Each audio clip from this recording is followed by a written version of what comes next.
राधा कृष्णन 21 अगस्त को पर्चा भरेंगे। उपराष्ट्रपति उम्मीदवार 21 अगस्त को पर्चा भरेंगे। ये बड़ी जानकारी। एनडीए के उपराष्ट्रपति उम्मीदवार 21 अगस्त को नामांकन करेंगे। नामांकन प्रक्रिया में मुख्यमंत्री और उप मुख्यमंत्री भी शामिल होंगे।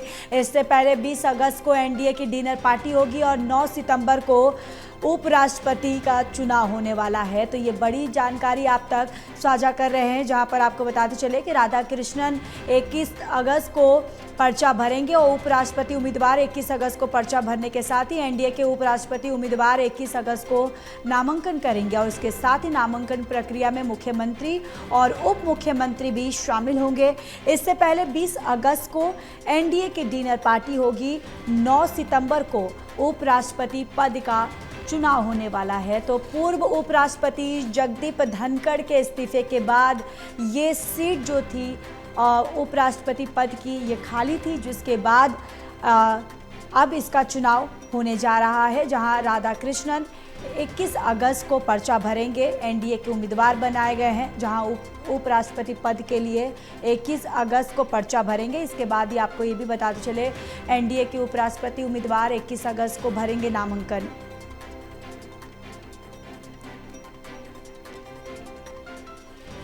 और नामांकन प्रक्रिया में मुख्यमंत्री और उप मुख्यमंत्री भी शामिल होंगे। इससे पहले 20 अगस्त को एनडीए की डिनर पार्टी होगी। तो महाराष्ट्र के राज्यपाल सीपी राधाकृष्णन सत्तारूढ़ राष्ट्रीय जनतांत्रिक गठबंधन यानी कि एनडीए के उपराष्ट्रपति पद के उम्मीदवार होंगे। आपको बताते चले कि भारतीय जनता पार्टी के राष्ट्रीय अध्यक्ष और केंद्रीय जेब मंत्री जेपी नड्डा ने रविवार को एक प्रेस कॉन्फ्रेंस में इसकी घोषणा की थी। तमिलनाडु के तमिलनाडु के ताल्लुक रखने वाले चंद्रपुरम पत्रोसामी राधाकृष्णन जुलाई 2024 से महाराष्ट्र के 24वें और वर्तमान राज्यपाल हैं। नड्डा ने कहा, हमने एनडीए में शामिल सभी दलों के साथ चर्चा की और उनसे सुझाव भी मांगे गए। इसके बाद सभी ने एनडीए के प्रत्याशी के रूप में सीपी राधाकृष्णन के नाम को मंजूरी दी है।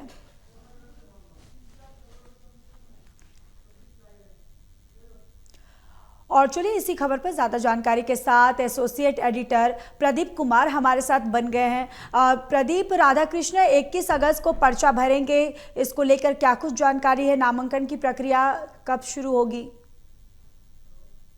देखिए, सीपी राधाकृष्णन का नाम अनाउंस हुआ है। एनडीए की ओर से वो उम्मीदवार रहेंगे उपराष्ट्रपति चुनाव में। वो एनडीए की दावेदारी पेश करेंगे और इस चुनाव में मुकाबले को निर्विरोध जीतने के लिए बीजेपी ने रणनीति बनानी शुरू कर दी है। एनडीए खेमे ने डिनर बुलाया है 20 तारीख को।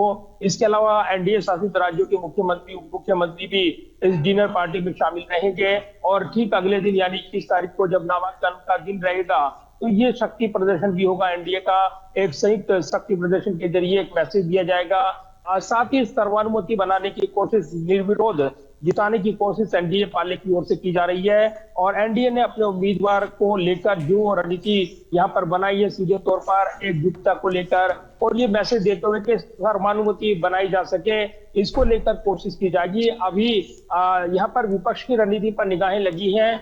आज 10:30 बजे बैठक है। जो नेता विपक्ष हैं मल्लिकार्जुन खड़गे राज्यसभा में, उनकी ओर से ये बैठक एनडीए फ्लोर लीडर्स के साथ बैठक होनी है। संसद सत्र जो कि शुरू हो रहा है एक बार फिर से अवकाश के बाद, उसकी रणनीति बनेगी। तो माना जा रहा है कि जल्द ही जो यहाँ पर विपक्ष की खेमे की ओर से क्या रणनीति रहे, साझा उम्मीदवार को लेकर वो क्या अपनी रणनीति बनाएंगे, इसको लेकर भी वो चर्चाएं करेंगे। लेकिन दूसरी तरफ अगर देखें, एनडीए के जो उम्मीदवार हैं जो यहाँ पर कल जिनका नाम अनाउंसमेंट हुआ है, सीपी राधाकृष्णन जो तमिलनाडु से आते हैं, महाराष्ट्र के राज्यपाल हैं, इसके जरिए एक बड़ा दांव एनडीए खेमे ने चला है। अब निर्विरोध उनका निर्वाचन सुनिश्चित करने के लिए बीजेपी कोशिशों में जुटी है और इसलिए संपर्क साधा जाएगा। विपक्षी लीडर से ये कहा जा रहा है, उन नेताओं से एकजुटता की कोशिश की जाएगी ताकि सर्वानुमति का एक मैसेज दिया जा सके कि हमने प्रयास किया। अगर विपक्ष की ओर से विरोध होता है तो फिर चुनाव तय मानिए। तो ये जरूर है कि एक बड़ा ये यहाँ पर जो राजनीतिक जोरदारी गहमा-गहमी रहनी है वो उपराष्ट्रपति के चुनाव को लेकर रहनी है और यही वजह के सत्र में गतिरोध के बावजूद इसको पहले स्थगित नहीं किया गया, क्योंकि इस दौरान संसद सदस्य यहाँ पर बने रहे, दिल्ली में उनकी मौजूदगी हो क्योंकि चुनाव संपन्न होना है। तो ऐसे में यही वजह है कि अब जो है उपराष्ट्रपति के चुनाव पर नजरें लगी हैं जी। और जो सामने चेहरा आया है एनडीए का, राधाकृष्णन का, वो निर्विरोध और निर्वाचित हो, इस तरह की कोशिश अब एनडीए खेमे की ओर से की जा रही है। तो काफी गहमा गहमी भरा ये दिन रहने वाला है। आगामी जब चुनावी प्रक्रिया आगे बढ़ेगी और 21 तारीख को अपना पर्चा भरेंगे राधाकृष्णन, निश्चित तौर पर एनडीए एक बड़ी ताकत दिखाएगा और इसके जरिए एक बड़ा मैसेज भी देगा। बिल्कुल। और देखिए प्रदीप, 9 सितंबर को उपराष्ट्रपति पद का चुनाव होने वाला, लेकिन इससे पहले 20 अगस्त को बताया जा रहा है कि एनडीए की डिनर पार्टी भी होगी।